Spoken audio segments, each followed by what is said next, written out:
There are many ways that Christianity is at odds with the rest of the world.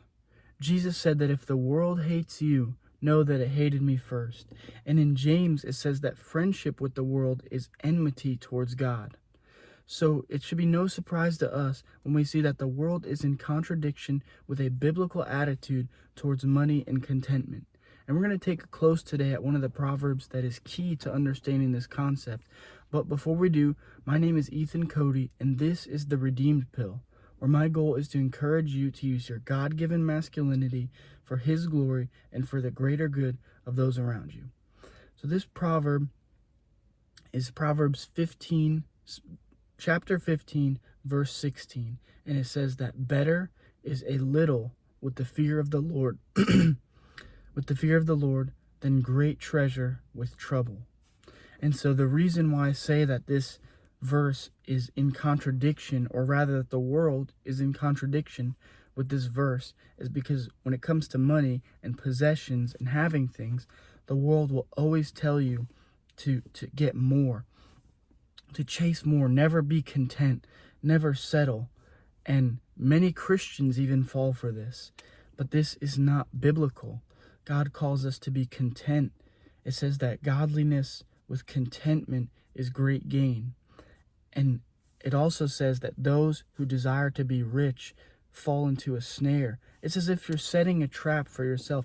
And listen, I don't think there's anything wrong. I don't think you could prove biblically that there's anything wrong with having riches.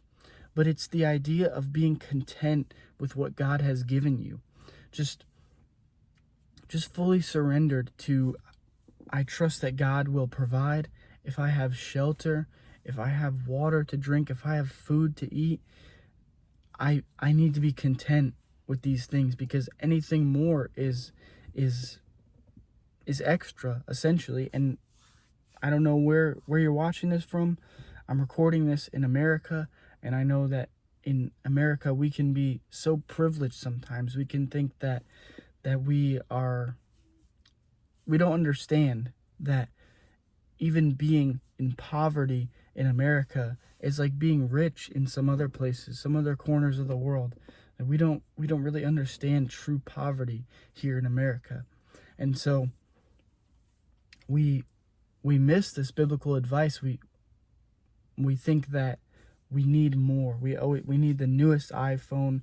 We need a bunch of different pairs of shoes. We need a newer car. We need a bigger house. We need all these things. But God calls us to be content with what we have. See, if we're chasing after more, and we're constantly subscribing to the notion that we need to have more, and we can't be content with what we have, we're subscribing to a worldly notion and a worldly attitude towards money and possessions. And again, I just want to make it perfectly clear. I'm not saying that you can't be rich or that it's wrong to have certain things, but it is wrong to not be content with what you have, with what God has given you. It is wrong to have something against God because you don't have a certain thing that you think, even if you may think you deserve it. The bottom line is that God calls us to be content with what we have. And in the next verse, it says that better is a dinner of herbs where love is than a fatted calf with hatred. And so the Christian worldview, the Christian life is all about love, whether it is love towards God in the way that we worship Him, and also the love that we share between one another, the relationship that God created us for. Again, both with Him and with our fellow man. And when we have that is better. That is how a man can be truly rich towards God, if he is faithfully following Him, if he is worshiping Him, and if he has people around him that he loves selflessly the way that Christ loves. That is true riches.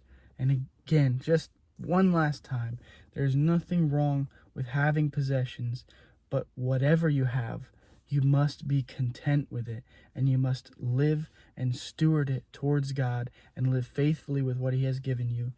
And that is true riches. If you like this video, feel free to subscribe. You can leave a like, and just Yeah, subscribe if you're looking forward to more content that is aimed towards encouraging you to use your God-given masculinity for His glory and for the greater good of those around you. And I'll see you in the next one. Deuces.